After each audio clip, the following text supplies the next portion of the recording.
Hi guys! Magluto tayo ng pusit na may tenga ng daga. Kung tawagin nila yan, tenga ng daga guys. At saka ito yung cucumber. Yan. Ayan guys. At saka meron tayong squid dito. Samahan nyo ako magluto tayo. Miss, ayusin mo here. Welcome to my cooking vlog. Miss, ayusin mo here. Hi guys, meron ako ditong puset.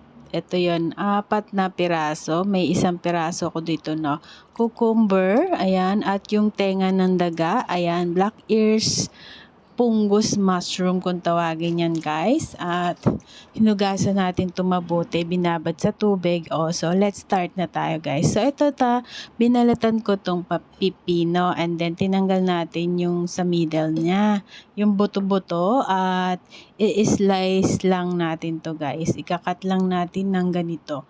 Hindi masyadong maliit. Small bite size lang sa. Ito yun, nahimay ko na nga itong puset at tinadtad-tad natin. At ngayon ay magpakulo tayo ng tubig. Lagyan natin ng asin at boiled natin itong tenga ng daga. Ayan, yung black ears, fungus, mushroom. So yun guys, make sure natin na malambot kasi matigas ito guys eh. Ayan. So yun guys, magkanaw ako dito ng cornstarch, oyster sauce, ayan. At nilagyan ko dito ng Knorr liquid, yan.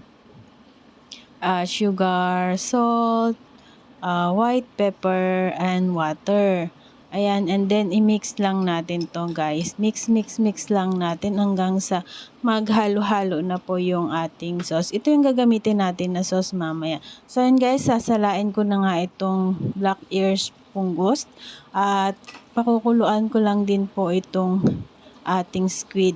Konting kulo lang to guys at to iluto na guys. Kasi pag tinagal mo to na i-blush guys ay titigas na ito guys. So yan, saglit lang and then salain na natin to. Ito guys, na make sure na tanggal yung water, tubig-tubig niya. And then magpainit na ako ng kawali at mag-isa tayo dito ng bawang sibuyas. Ito yung bawang sibuyas at na igigisa natin. Ayan, at isunod na nga natin itong tenga ng daga. Ayan, tenga ng daga, mushroom. Ayan, and then itong ating cucumber, go guys. At igisa lang natin. Lagyan natin ng konting tubig para ito ay lumambot yung ating cucumber. So actually, nakain naman yung cucumber ng hilaw. Lulutuin lang natin to ng half cook. Ayan.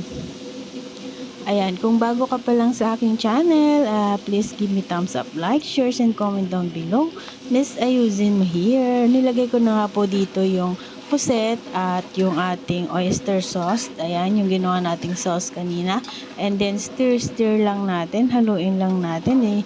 Igisa-gisa. I-sauteed lang natin. Ayan. And then make sure na nahalo na po lahat ng ating sauce.